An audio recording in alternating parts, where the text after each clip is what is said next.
Good evening and welcome to this episode of The Big Picture. Big Picture, Big Conversations. I'm your host, Tom Mukhwana, and as usual, every week I do this with my co-host, Justine Wanda. Hey, everyone. Justine. Asante sana for joining me another week. Nimekuwa away for 2 weeks, but William Wige ameshikilia the fort well. William, ako somewhere kwa background. Asante sana, William. So for today's show, the show is about something that you might have experienced, something that you might have lived through. But before we get to the actual topic for the day, Justine, floods ilikupata flat-footed ama? This time I was a little more prepared. I got a boat.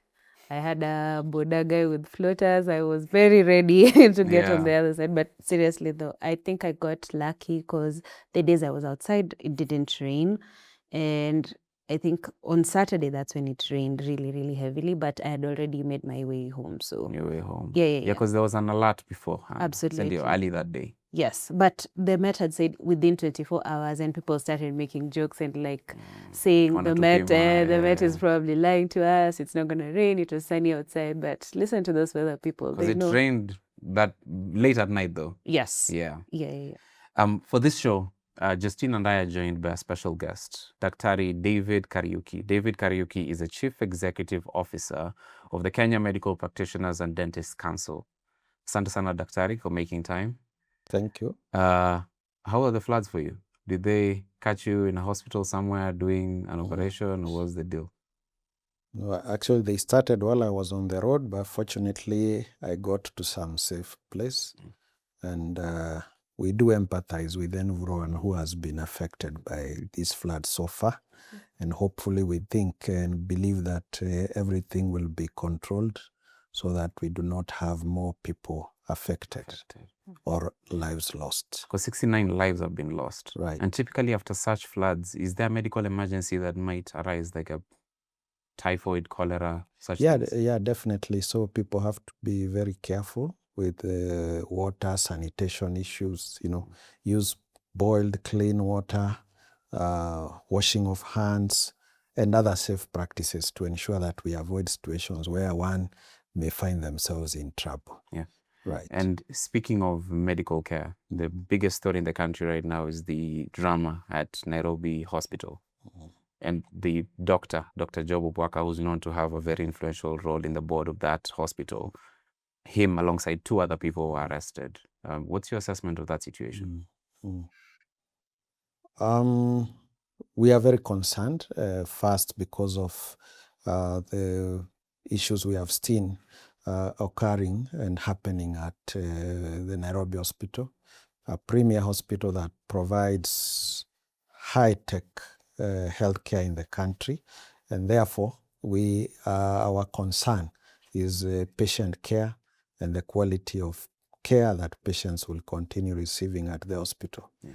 And we believe or urge all parties that are concerned to get to a solution as quickly as possible to ensure that the hospital continues providing the services it should to every Kenyan or citizen or resident who wishes to get services from that hospital. Yeah.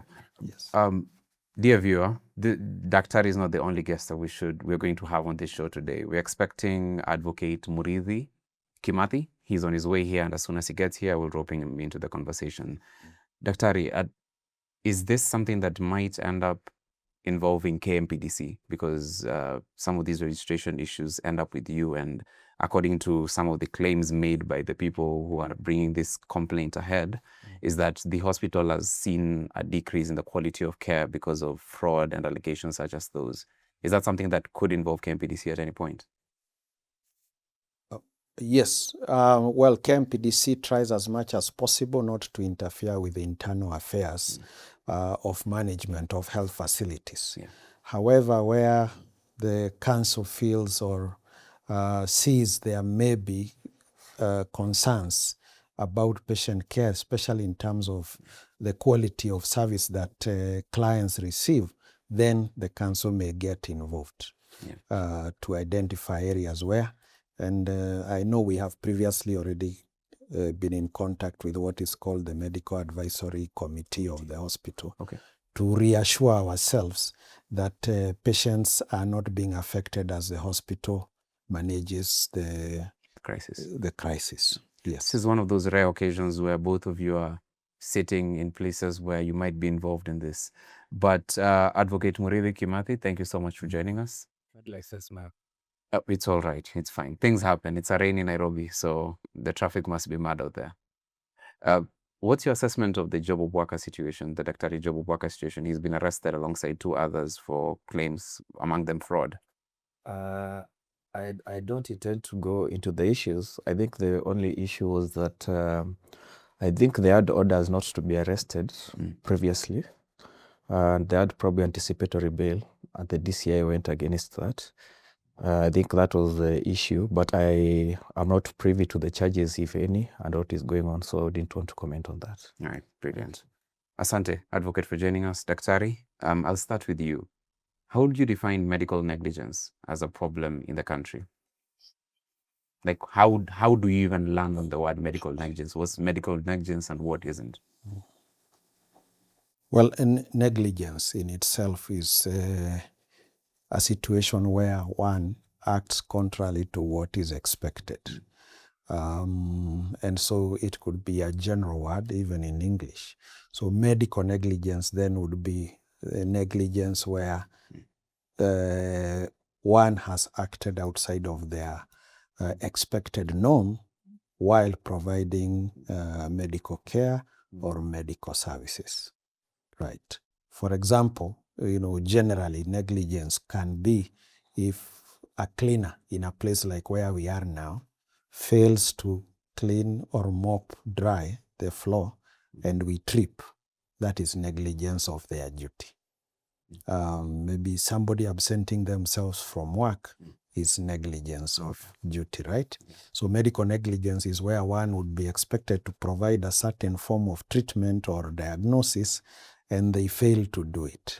Right. So that would now be medical negligence. Yes. And how prevalent is medical negligence in the practice? Like, do we see cases so often, or are they rare and in between, and how are they being combated?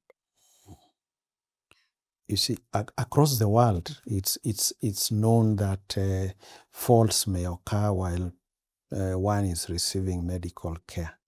In the country here, we see over 4 to 5 million patients per year. But the number of cases reported are not that many. However, I would just want to add that every case is already too many, because that's an individual person who gets affected.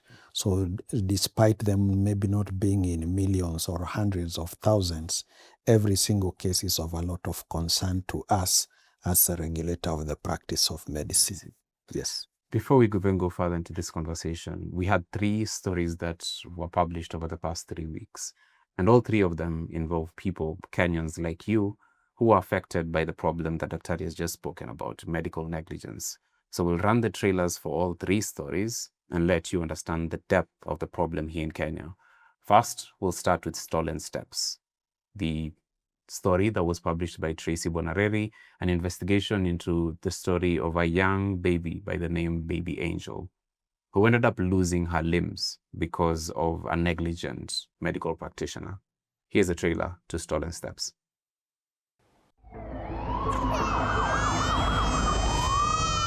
Medical practitioners have a duty of care. Wakaanza kudunga miguu. Wakidunga hiyo miguu, sijui ati walikuwa wanatafuta line. Nilirealize miguu zake walidunga sana. Akaniambia hizo miguu haziwezi kuwa manageable tena. Hey. Kuandika report kama hii tunazojua 5000. The requirement that online any other way. Kufika reception kwa emergency, mguu ikaanguka. Tuza sadi issue hata utaki kuangalia. Sijui kama ndai wasamea. Sijui kama ndai accept hiyo mambo na yenye walifanyia mtoto.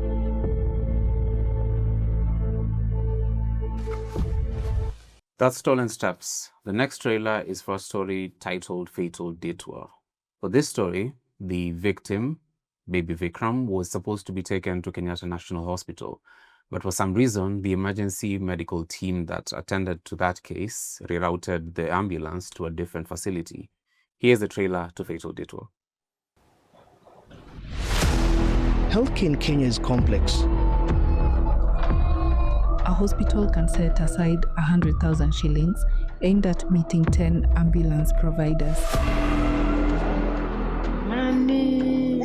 Nilipojifungua huyo mtoto nikaona kuna shida, walikuwa wanajua si Kenyatta wanaenda. Tulijipata isimu hospitali inaitwa Abia. Are you part of the team? Maybe. Which team? Of misleading patients? No. After 14 days ndio tunaambiwa tunafaa kulipa. Imefika 1 million. Tumaliza 1 week. Tulitoa bili ya 1.3 million. Akasema malipo iko ya aina nyingi. Tunaweza andikiana title ama tuandikiane logbook ya gari ya V8. It is the outcome of human beings. Lack of appreciation.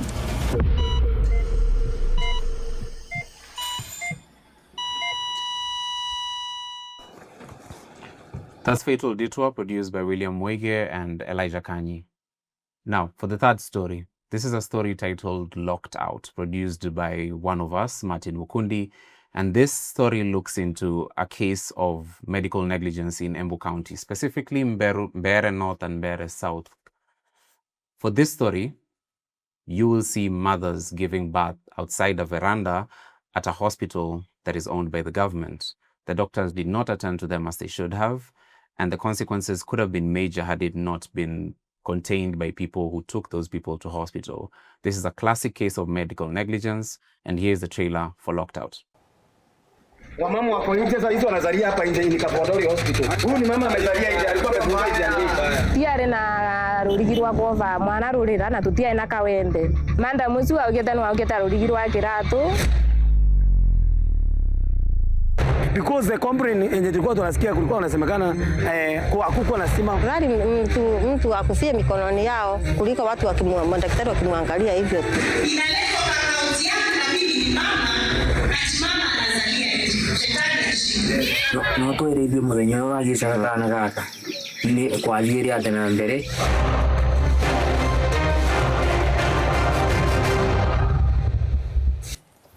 Three stories with one common problem, medical negligence. And Wakili, Yes. what does medical negligence mean legally? How does the court define medical negligence?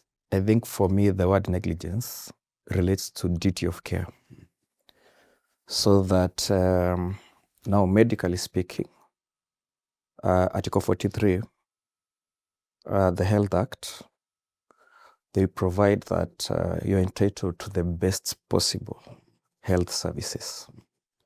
So anything contrary to that offered by a professional, a facility, then is negligence. For me, negligence is not just about the procedure itself. Negligence can be anything from when you get to a facility or when you see a medical practitioner. Probably the way you're treated once you get to that facility, you are right to be informed of your options, access to your information regarding yourself. It's very wide. So it's not just the issue of the procedure itself, because I think that's where sometimes we go wrong. As Daktari was saying, I think there is a widespread medical negligence. I think the biggest issue is reporting. Reporting to who? The major reporting where these things should be reported is the council, where is the CEO. Oh, yeah. But of course, there are procedures that should be there within even the facilities themselves. The Health Act, I think, in Section 8 provides on how facilities should be able to provide within themselves procedures on reporting. So that now if you're not able to handle there, then you can be able probably now to go to the council or to go to court directly, whichever you please. You don't have necessarily to go to the council first. Yeah. Dr. David, what sort of cases do you receive complaints for KMPDC? What sort of complaints do you receive regarding medical negligence? What are the types of cases? We do receive many types of cases, and before we even get there, probably it's important to maybe make it a bit clear, even to our listeners and those who are watching, that there is also something we call malpractice. Malpractice is now the type of negligence where damage may have occurred or injuries now may have occurred while treatment was going on, where maybe now one can even claim for compensation. So not all negligence is malpractice that can lead to, compensation and such. What makes those two different? For example, if a health worker gets late to work, but their patient did not get injured, there was just a delay in time, then though they were negligent in getting to see the patient on time, there was no harm that was occasioned. But where harm is occasioned from any reason, then now that becomes medical malpractice. So generally then I would say all medical malpractice starts with some negligence of some form. And but not all malpractice, not all negligence becomes malpractice. So and for us to be able to say that there is negligence, let's use the word negligence, which will for this purpose mean both. It could also be malpractice where harm has occurred. As Wakili has just mentioned, first is that there must be a patient doctor or patient health worker interaction or relationship. And I say health worker here because it's not only doctors who may be involved in malpractice. There could be others, nurses, pharmacists and all that. So it's a health professional that a relationship has started, that one has come with a complaint and they need it solved. Then we must be able to show that once this relation has started, the health professional or doctor in this case had a duty. Duty of care. Right. And the assumption is that every doctor that you meet has the knowledge and skills to be able to address the complaints that you have. And that's why we even have referral mechanisms where if at my level, I'm a doctor by background also, I am not able to manage the complaint that a patient has come with, or it's not in my usual line of treatment because there are many lines, then I can move or refer to the next available person who may have the right skills to manage that patient. And if that doesn't happen, then maybe some damage occurs in terms of either delay in treatment, delay in diagnosis, or the wrong diagnosis, and which eventually now leads to a problem, to an injury, a problem, which becomes then malpractice. Yes. So, what sort of cases do you then receive? Like, could you give us a description of the kind of cases that you receive? Most of the cases that come to us are actually around the standard of care that was provided. That should be a problem across the country then. Yes, it is across the country because even the cases we receive are from across the country. So the standard of care in terms of one probably didn't get the diagnosis in time or the right treatment was not given in time, causing either complications and such. So secondly, we also see questions around communication. You didn't tell me. You didn't tell me. If I knew this earlier, we wouldn't be here. I would have understood that maybe my illness was at a stage where we all had done our best. But now I had to come to the council to get that answer, Issues around consent. I didn't know, you didn't tell me everything about what needed to be done. And such. Yes, so most of the cases generally are of that nature, and many are related to mothers and giving birth. A lot of them. A lot of them. Wakili, yes. What can someone do in the case that malpractice or medical negligence affects their life long term? Ideally, the council, the Kenya Medical Practitioner Dentist Council, investigates. You file a complaint with them. They investigate, they seek information from the relevant institution or health worker, and then they make a determination after hearing both parties. The other option is someone can decide to file a matter in court themselves and proceed until a judgment is delivered. So either way, for most people, I think it's advisable to go to the council, because the council is not, it's not an expensive, it won't be an expensive route. And the good thing about the council is they do their own investigations first. I've been there, I've seen them even taking back doctors to school. So you can go that way, or you can go the court way. And ideally, depending on the injuries, or depending on the disability cost, or depending on whatever happened, then damages are assessed. But what I've seen from the council side, I think their damages are usually on the lower side. Probably they can work on that. Why are the damages on the lower side? Is there a reason? Remember, if we make it expensive, then we shall be denying people the right to know what exactly happened, because then it would raise a cost. In fact, what Wakili is mentioning is that at the end of the case, we do not charge at the beginning and during the whole process. But at the end, we may say we have fined. But largely, actually, at that point is usually to maybe recoup some of the costs we undertook during the whole process. And it's the reason that we are funded by government somehow to be able to cater for such. So at the end, the fines is about maybe just getting back some of the costs so that we can then be able to handle the next patient. But when it comes now to the actual, how much to pay for compensation, we leave that to the courts to decide. Yes, to decide. Yeah. Remember, so by our processes, it's just that we make it accessible to everyone. Okay. Everyone is free to come and lodge a complaint with us. Yeah. Remember, if you're watching this, you can send your questions to Daktari or Wakili, and we'll pose those questions to them. Reach us on our Twitter, even on this YouTube link that you're watching right now. You can leave a comment, and we'll pose those questions as you've asked them. Justine? I think one of the things I'm very curious about is how, if the system punishes negligent healthcare workers, because you've said it's a spectrum of workers, it's not just doctors. And what does that look like?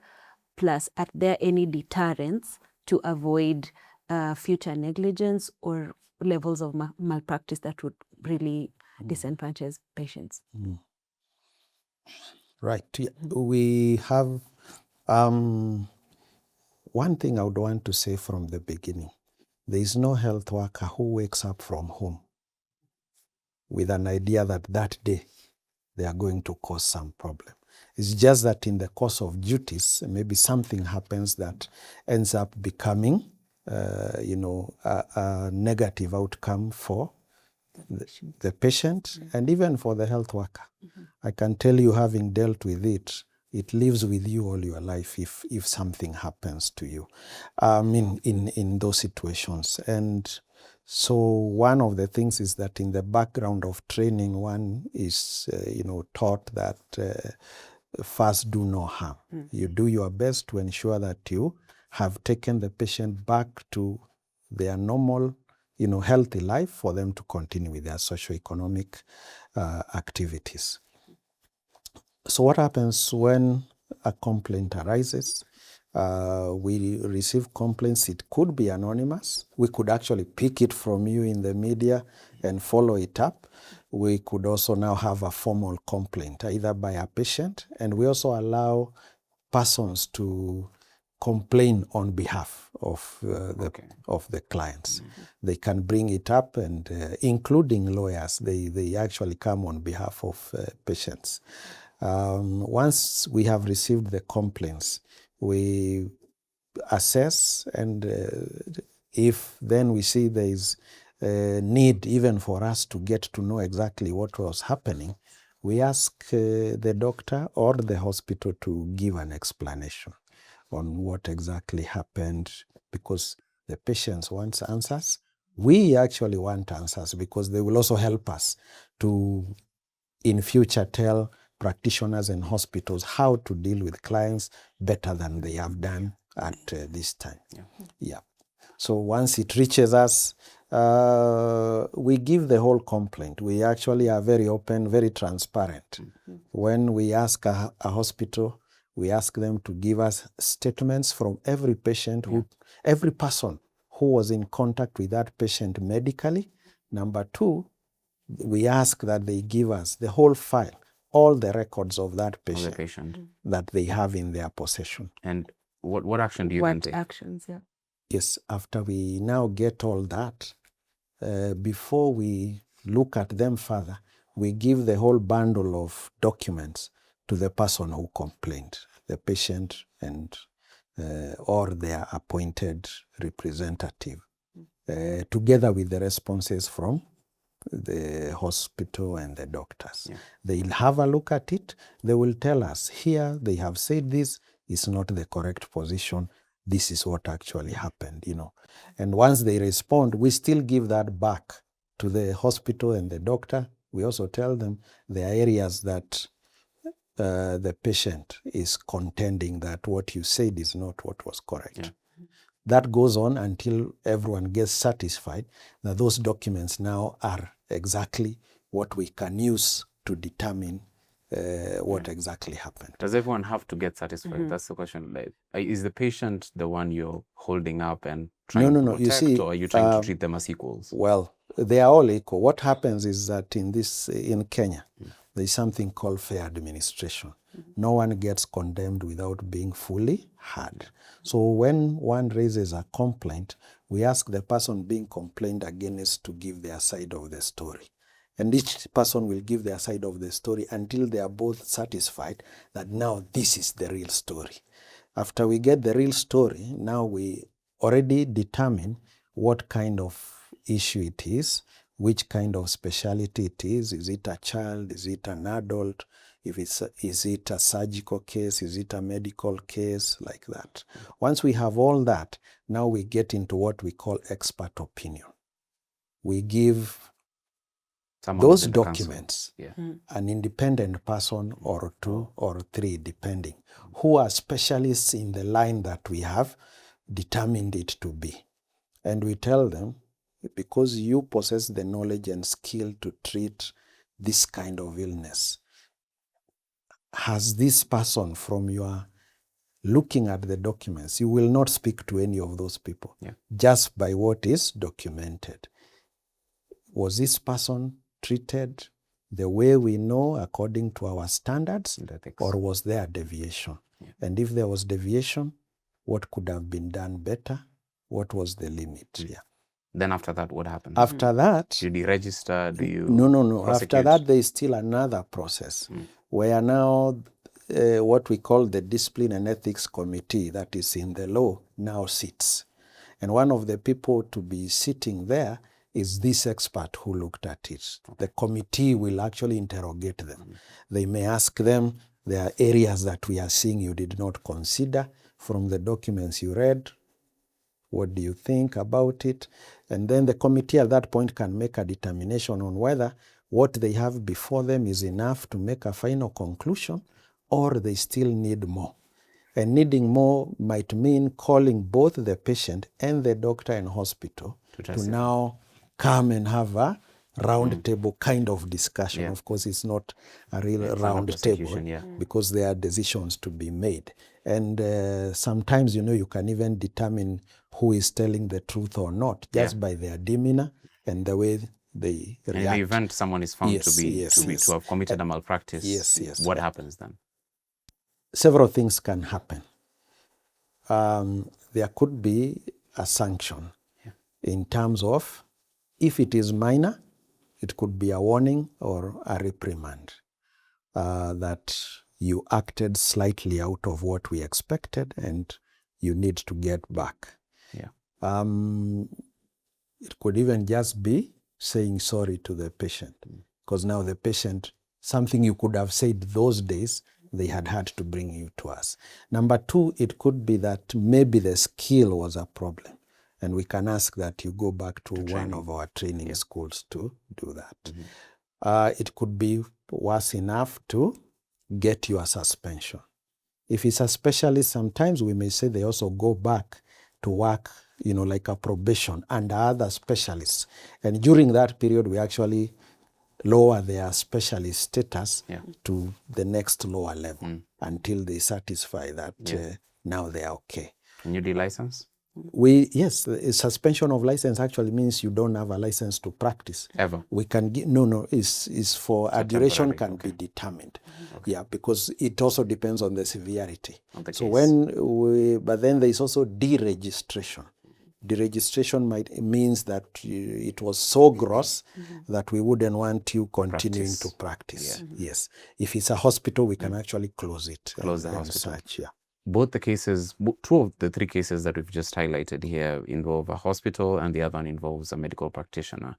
Two involve medical practitioners. Wakili, in the case of Baby Angel, was this process, was that case taken to this entire process by KMPDC? She had made a complaint, but I think it was not followed through. By KMPDC? No. I think because she told me she made I think she went there orally. The mother? Yes. Yeah. A proper complaint has now been filed through help of an advocate. And I think there was also an issue with access to information. And the hospital, I think a petition has already been filed on that issue at the Eldoret High Court. So I think the two processes are ongoing. I think the council will do its bit and then the rest will proceed. Yeah. Is that a case that's brought to your attention, Daktari? The case involving Baby Angel where she had to get amputated because of a medical practitioner's perceived negligence. And as he has rightly said, no official complaint had been made, even though maybe they had appeared and they were told what to do for us to be able to now proceed with the steps that we have mentioned. Yeah. But now that it has been done, it's something that we will follow to its end. To its end. Yeah. All right. Another issue that has been brought to our attention, we know those stories, is emergency care. Is that something that KMPDC is it within the purview of KMPDC to monitor emergency care or regulate emergency care in the country? Emergency care has largely been under the ministry having, protocols on emergency referrals and such. But from around September last year, the ministry asked us to support them with the regulation of emergency care, which would include pre-hospital management, where one gets an emergency from outside the hospital, gets an ambulance, and is taken to the nearest facility, and the people managing them within the ambulance, which is now what we have developed guidelines on how that needs to be done. And we are currently in the process of registering all the ambulances in the country and the persons working within them. Was that not done before by the ministry? They were, yes, the ministry had, but it was not now doing it in that structured manner where you can say we have 1,000 ambulances in the country. How was it done? But we just know there were ambulances mostly based and attached to hospitals. Okay. Yes, and so they would be operated under the hospitals. But now what we are saying is that even if the ambulance belongs or is sited in a hospital, it will be regulated as an entity by itself, so that we make sure people, whether in hospital or on the road, are receiving the kind of care that we expect. Yes. Right. And we can also ask questions in the event some untoward event happens while in the ambulance. Yeah. What necessitated KMPDC stepping in and trying to be the regulator in this case? Right. Of course, as I've said, we've been asked to do it on behalf of government, the Ministry of Health, that is, and it's because KMPDC is able to do its work pretty well. And so we have confidence, and we also believe that Kenyans trust us enough to help them to do the things that we do on their behalf. Yeah, but Kenyans, some of them don't trust emergency. And it happens, specialists. For emergency care, because and that's why we are reasons. Getting into it, is, as I've just said, is that it has largely been unregulated, even though it has been happening. What are the risks that are associated with an unregulated ENT system? One is that, people have for some time thought that all you need in an ambulance is a vehicle that can move. That is not the case. An ambulance is a medical vehicle to be used to transfer, patients from one point to another. They could be critical patients. They could be patients who just required movement because they are not mobile. So those two people will require different types of ambulances. So we have what we call a basic ambulance, and then we have an advanced ambulance. An advanced ambulance would actually be like what you have in an intensive care unit in a hospital. Yeah. Right. So that's now what we are bringing on board and regulating. So it would also mean that whoever you have in an advanced ambulance would actually be probably a specialist doctor or let's say a nurse or a clinic officer, specialized enough to ensure that as we move the patient from point A to B, they will arrive safely. At least in the same condition they were in when they left because of the referral to the next point, or even at least better. Right. Yeah. Because the story that we've just run as Uncensored involves an ENT specialist who is involved in some sort of cartel and a web of ENT service companies that are profiting from this detouring system. But then, sir, we might call you back in 6 months to ask you the progress with that. And that's why we are getting into it, because remember, again, as part of the healthcare reforms by government, if you remember, there is something called the Emergency, Critical Care and Chronic Illness Fund that the Social Health Authority will be paying for emergency services, which would include ambulance transfer. So the owner of the ambulance will not probably know where to claim if they are not known and who they are. So and we shall be knowing that a patient is moving from point A to B, and that will be known even by the transactions. The transactions will be able to follow. So even diversions will be known because you were meant to take to point B, but you went to C. Yeah. Is the baby Vikram situation or that specific complaint of this child who ended up passing on because of negligence and detouring by NT services, is that something that's under your care right now? Is that a complaint that has been brought to your attention? Yes, we have, and it's still under investigation because there are so many how long does it take? Persons. How Normally it would take, if we get all the documentations within 6 months, we are through. Because this is over 6 months. 6 to 9 months. Yes, because we do not have all the information that we need to make the final determination. Because remember, the complaint may have happened from the facility where we went and made sure that the patient, the baby was moved to KU Referral Hospital. But there were events before and in between, like I think the baby was from Loitoktok or something, and things happened in between. So you see, Loitoktok has something to say about it. Would it take more than 6 months to verify all those? Some of these things, and I think that's where we always talk about that we would want amendments in our laws. Maybe the law right now doesn't specify that a hospital must answer in 10 days or 14. And those are the changes that we want to bring so that we ensure we take as short a time as possible. Yeah. Right. Wakili. Yes. Before I let Justine ask a question, is this a problem that you encounter a lot of times where there is a slow movement of a case? Not even just slow. Sometimes you can tell whether the medical practitioners or the facilities are reluctant. And I think that's a big problem. Sometimes they might actually be very reluctant to provide information. I will give an example of the baby Angel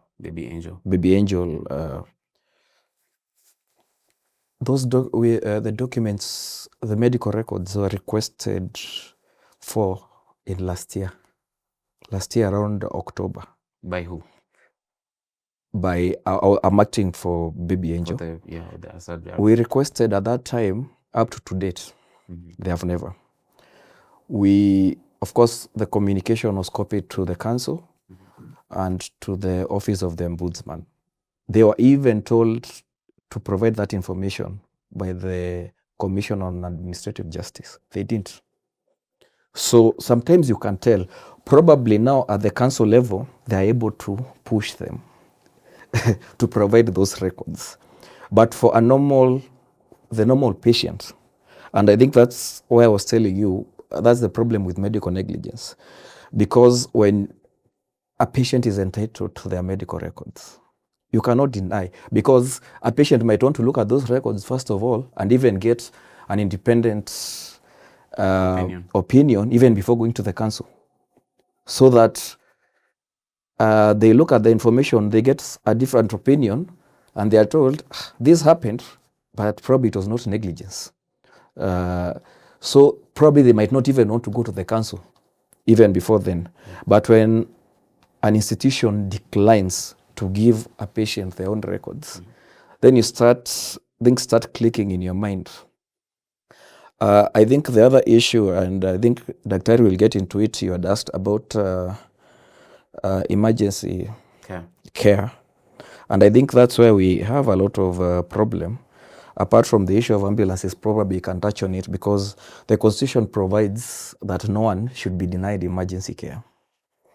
But if you look at what happens in the country, you see medical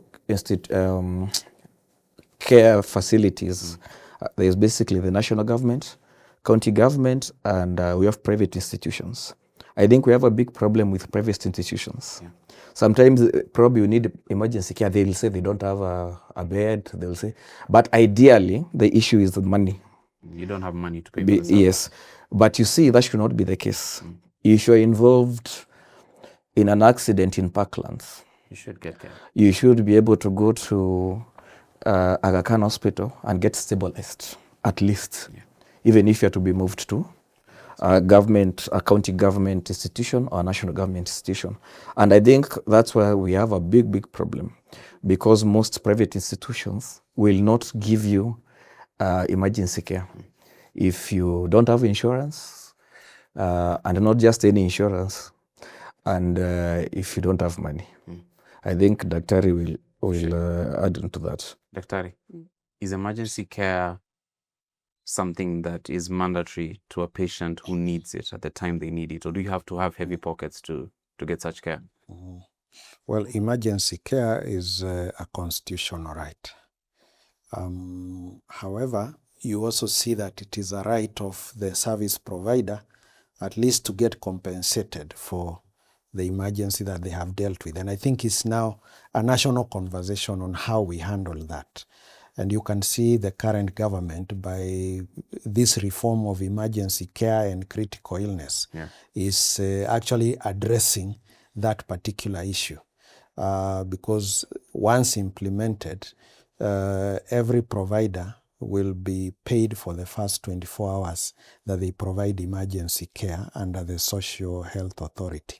But that would require that the person is also registered under the Social Health Authority. But Daktari, looking at the Health Act here, yes, the Health Act says in Section 7, it says every person has the right to emergency medical treatment. And then it goes forward and says, any medical institution that fails to provide emergency medical treatment while having the ability to do so commits an offense and is liable upon conviction to a fine not exceeding 3 million shillings.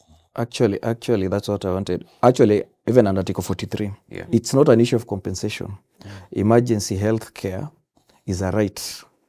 If it's a life and death issue, someone should not ask you for money. I don't think you should even need to be registered and whatever, as a citizen. I think that's a right we should not even be debating about. You see, wherever it is a right, yes, but there needs to be provision of what is required to provide that right. And I think the same Health Act you are reading at some point discusses or indicates that an emergency fund will be created for purposes of dealing with those emergencies that are, that occur, that require to be sorted. And I think that's what I'm saying, is now our conversation as Kenyans to create that fund where you and I, when we have an emergency, we shall be able to be treated without having to go back to our pockets. And I think that's what this fund we are talking of at the Social Health Authority is exactly meant to do. And resolve that, yes.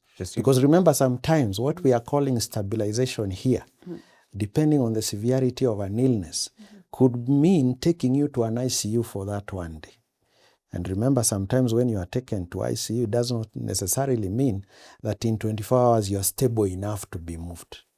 And even if you are kind of stable, you still require to go to an ICU somewhere else. So if there is no availability of that ICU service or high dependency unit service, it means this hospital that accepted to treat you as an emergency because it is your right has to keep you until when, because now we can't say put them off the machine because 24 hours are over. You get there? Right. Sometimes it might actually require emergency surgery.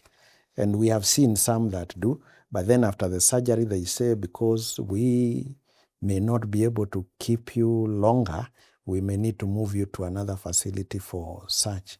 And then the complexities now come in. So it's a complex issue, even as we do the rights. Where there are rights, there are also obligations. And that's the balance that we need to create. Everyone has a right to be treated, but everyone also has a right for, compensation. And you see, this compensation is because tomorrow another one will come. So if we keep depleting the resources we have, at some point we'll have no resources to deal with those emergencies. And that's why we are saying, as a population, let us come together and ensure that we close all these gaps. Right. Yeah. Justine? I'm very curious to know what legislation is in place that offers patient protection if emergency care can be denied. Like, what structurally, how do you protect someone who probably does not have the deep pockets or doesn't have a way to pay, and they really need that service at that point? Are there, I think Wakili, you can also answer, is there any legislation that's in place?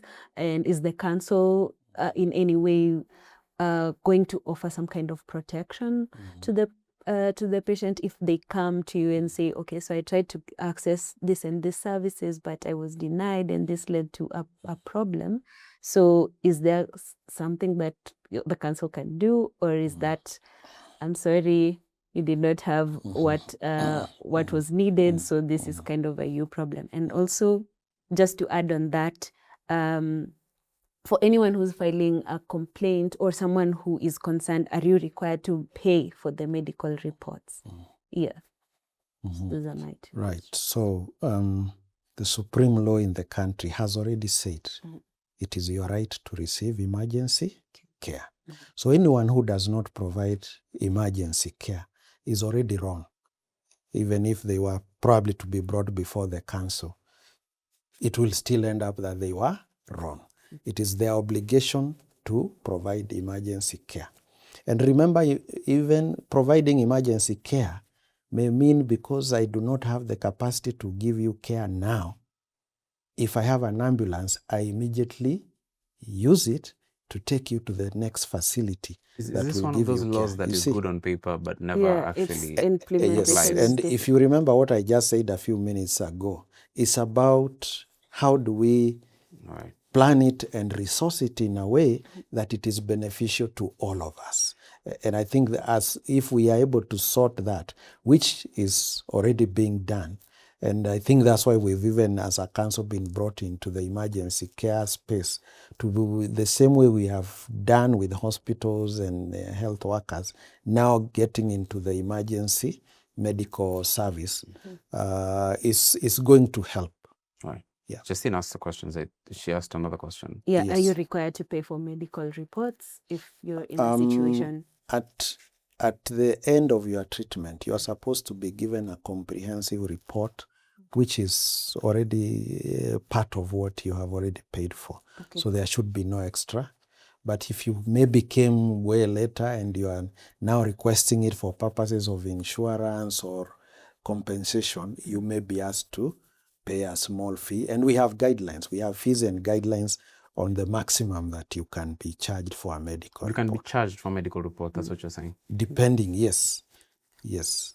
Yes. Can you be like you outrightly see, denied? maybe if Wakili goes and asks for a report on Dr. Karaoke, he'll be asked to pay for it. Not But- on Dr. Karaoke, But, as you as a but patient. Dr. Karaoke should not be charged for his report from his file if it is for their own use. But if they are going to, for other uses, especially where compensation will occur, then a cost may be, especially if it is not at the time or that the treatment was done. At the time the treatment is done, like let's say you're in hospital for 5 days.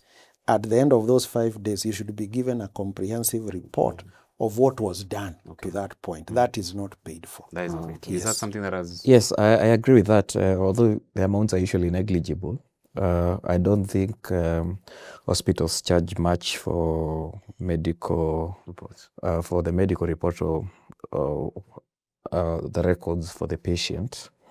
To the question you asked, of course, there's Article 43. And then there are specific provisions in the Constitution, specifically on health when it comes to children, minors, on health when it comes to persons with disabilities. You will also look, if you go to the Children's Act, probably a Section 18 or something there, you'll see about health matters when it comes to children. If you go to the Persons with Disabilities Act, you will see, because these are special categories. So legislation is there. I don't think there's a problem per se with legislation. Right. Yes. So I think, gentlemen, we've run out of time, unfortunately, and we have to wrap it up. Before we wrap it up today, as usual, we have 2 segments, and one of them is Serikali Wants to Hear From You, where we let you know what the government is bringing for you to participate in. For today, we will bring to your attention the Budgets and Appropriations Committee and its request for you to comment on Supplementary Budget 1 of 2025-2026. But for you to know exactly what you should say and exactly what kind of feedback you should give, you should know the exact document that you should look at and why it even exists. So this document, according to Article 2023 of the Constitution, is a document that is supposed to be submitted to Parliament by the Cabinet. This document is made to exist because sometimes the government spends outside of the budget that was appropriated in the first place. And by the budget that's appropriated in the first place, I mean last year's budget, that the briefcase event that the Cabinet Secretary for Treasury goes to Assembly with. That document sometimes isn't enough. And so ministries and state departments have to go outside that budget to spend. And for that, this budget that I'm bringing to your attention, Supplementary 1, it could be Supplementary 1, 2, or 3, depending on how much the government needs to spend. That document is again brought to Parliament, and these additional funds are brought to Parliament for voting, and if they are passed, assume it's very similar to a budget, but it's just for that extra change that the government wants to spend. But for me to use the word change here would be an understatement, because this time the government is asking for billions worth of more expenditure. First of all, the government spends money in different departments, and one of those departments is the Office of the President and the Office of the Deputy President. And State House falls under the Office of the President. The President is asking for 1.9 billion more to his budget. The Deputy President is asking for another 1.9 billion. So both those officers are going to spend over 3.8 billion more in budgetary appropriations if this supplementary budget is passed by the National Assembly. That's not it. The President, through State House, is also asking for another 16 billion from the supplementary budget. Now, if you add, he's asking for 7.7 billion in addition to the 16.1 billion that was appropriated last year in the original budget. In total, State House is asking for 23.8 billion worth of money. At the end of this entire process, that's what they'll have to spend at their disposal. If that's not enough for you, that's way more than what was appropriated for the school feeding program that runs across the country. The school feeding program got half of what the president is asking in addition to what he has. The school feeding program in 2025-2026 was appropriated for 3 billion Kenya shillings. In a country where 1 in 3 children is malnourished, it's important to ask questions. Why State House? Why the Office of the President? Why the Office of the Deputy President wants more than the children are getting to eat in schools? And this data of 1 in 3 children was a result of a report by Relief Web. But those are not the only departments that are suffering while the president and his entourage eat large. To get this money that the government is asking for the Office of the President and State House, the State Department for Children's Services, that department that is very crucial to make sure that street children are rehabilitated and taken to the facilities that will take care of them, that department has faced the largest cut in this supplementary budget. They have faced a cut worth 250 million Kenya shillings. 3-point-something billion might be nothing to the president and the deputy president. But 250 million for a department as crucial as the State Department for Children's Services, that's a lot of money. And this money, if you ask me, if you ask any Kenyan outside there, at a time when Kenyans are drowning amidst floods, at a time when northern Kenya is facing drought, school feeding programs, health facilities, the medicine that people enjoy, that should be a priority.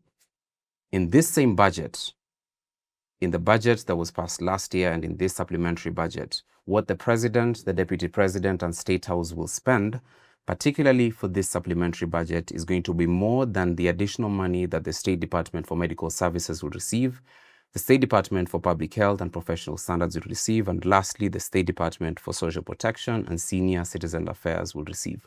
So pesa kwa wazee, the medicine that you get in hospitals, that's not getting as much money as the president is getting in addition to what he has already.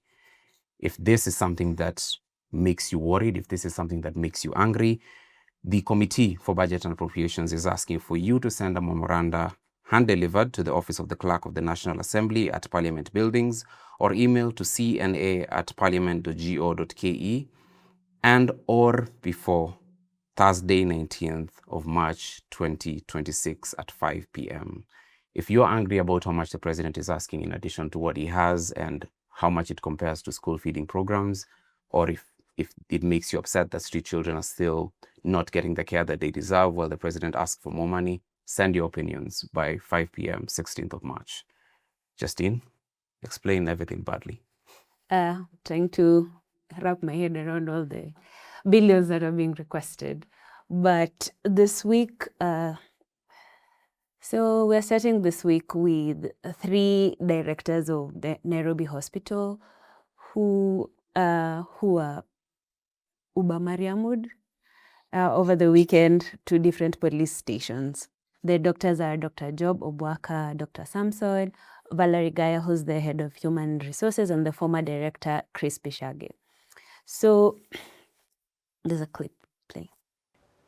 Out to the courts, there was a stalemate in the court after the prosecution vanished without informing the courts about the preferred charges on the 4 suspects in the Nairobi Hospital management row.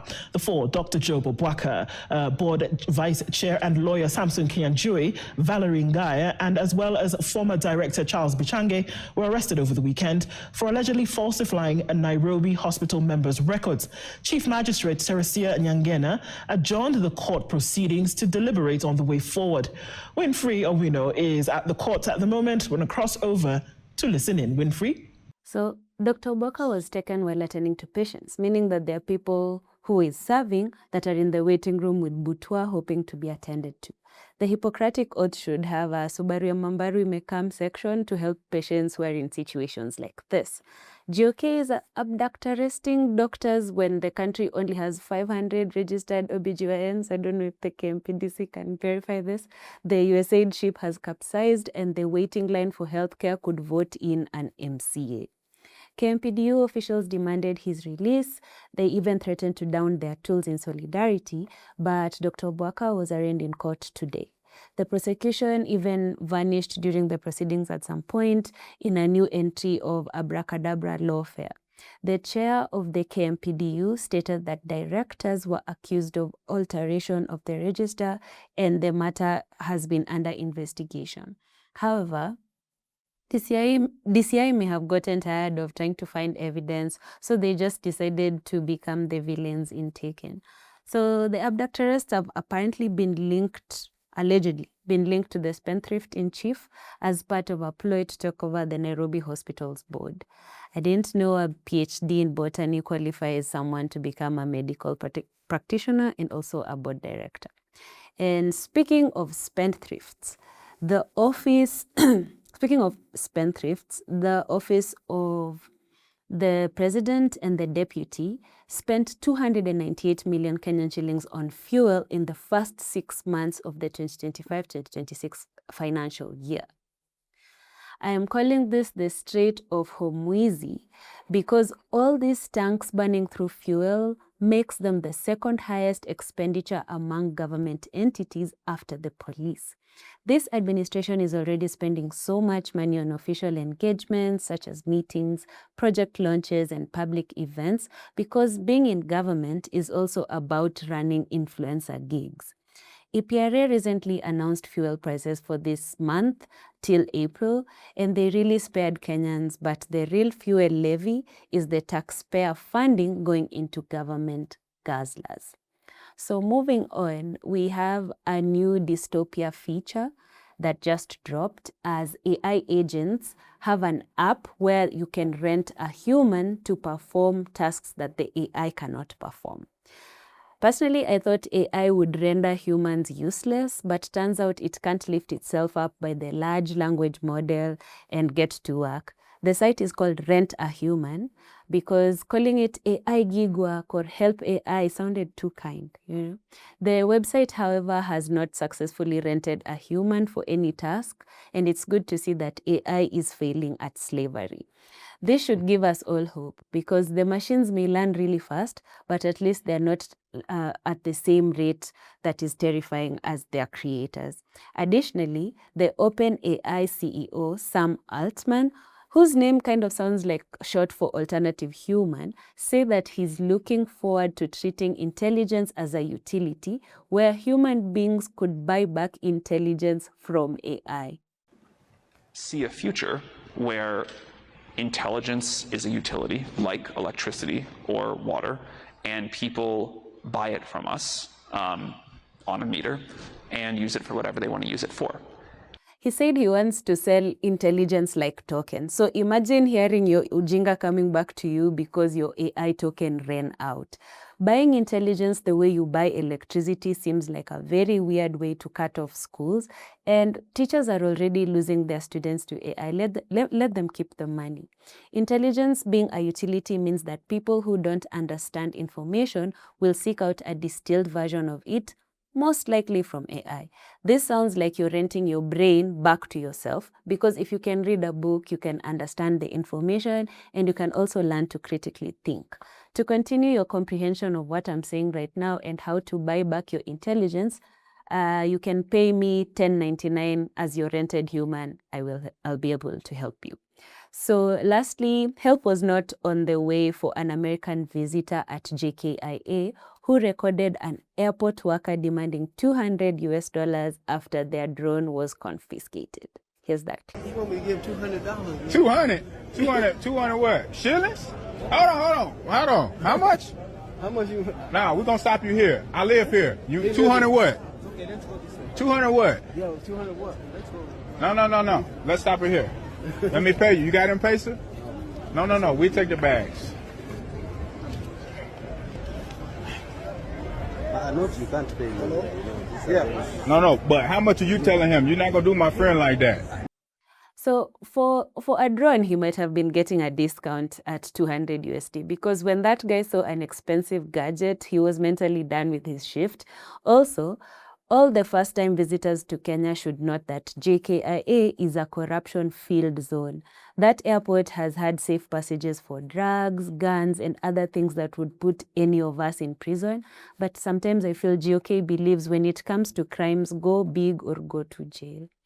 The airport worker probably had the accent and he knew it was time to launch a drone strike at that visitor's pocket. You can hear that the friend from the clip advocates strongly against the amount that he even got a rare emotion out of that worker, embarrassment. So not sure which department the airport worker in this case works at, but KRA recently gave body cameras to JKIA staff at customs. This way, when they start hearing the spirit of bribery calling them, they'll have a personal recording to show for it. KRA say that the body cams will capture real-time footage of engagement with the public and to help stop disputes. And this sounds like a good idea, but most of those cameras are worn at chest level. So all the short people who work in customs may only capture toddler level activities. The camera's view will also be highly dependent on when the recording started. Body cams have been so easy to body cams have been very easy to manipulate, like daycares in Minnesota. Even in places they've had them longer, like the US police department. So hopefully those custom guys don't know how to switch off those cameras. And I don't know if you guys saw this. Last week, there was a politician, I think he's the former MP of Rarieda. I think it's Mr. Rafael Tuju, who was kicked out of his Karen home. Yeah. And I feel like most government officials have a way of turning around and becoming the victims of their own malice. Because I've never seen a politician cry when it wasn't just a funeral or in church to get votes. So this was a very big one, like seeing a politician cry in front of their house, asking that their property be spared and they're given time to, I think, pay off a loan. And I really hope that same grace to pay loans was also extended to Kenyans who are being evicted from different parts of the country. Very important statement to make. Daktari, we have 2 questions here, but I think that's something that we should let land really well, because a lot of Kenyans aren't afforded that patience or the care that such people are afforded. Sometimes you wake up and you're like, for now, today, a few hours ago, Shauri Moyo and a few residents in that area in a building are trapped inside a building that was collapsed. A tragic situation, but I don't think the same can be said for Rafael Tuju outside his very posh estate. So we have 2 questions here. Good Life KE says, may God raise those of us wishing to serve with diligence and sincerity. I think he's speaking about medical practitioners. And then Mike Migui asks, is it a patient's right to know every detail of a medical procedure and why it's being carried out on them? If it is, why do some doctors seem to withhold information? That's a question to you, Daktari. Right, thank you for the question. And there's a concept we call informed consent, that no treatment should be provided to a person without their knowledge, provided in a manner that they comprehend, in a language they understand. All their questions have been, and fears and anxieties have been answered. They have been told the good and bad, what can happen, what can go wrong. And with all that information, then they are able to say, yes, let's proceed, or let me even get another opinion before you proceed. So it is their right to an informed consent. Yes. Okay, yes. With the baby angel case, how far? Is there an update? We have mentioned it in court, but from the council not yet. But we have a mention this month in court directions. All right. Yes. Right. Thank you for handling that case pro bono, by the way. It's important to mention. Asante sana wakili. And thank you for coming to the show today. Thank you, Daktari, for making time. Thank you. Justine, thank you for being the awesome host that you've always been. And thank you for watching our show. Share, comment, spread the link wherever you know people exist, especially if they're Kenyan. And let's spread the word about this situation that is happening in the country. And once more, my name is Tom Mukhwana. I've been hosting alongside Justine Wanda, and we'll see you on the next episode of The Big Picture, same time next week. Good night.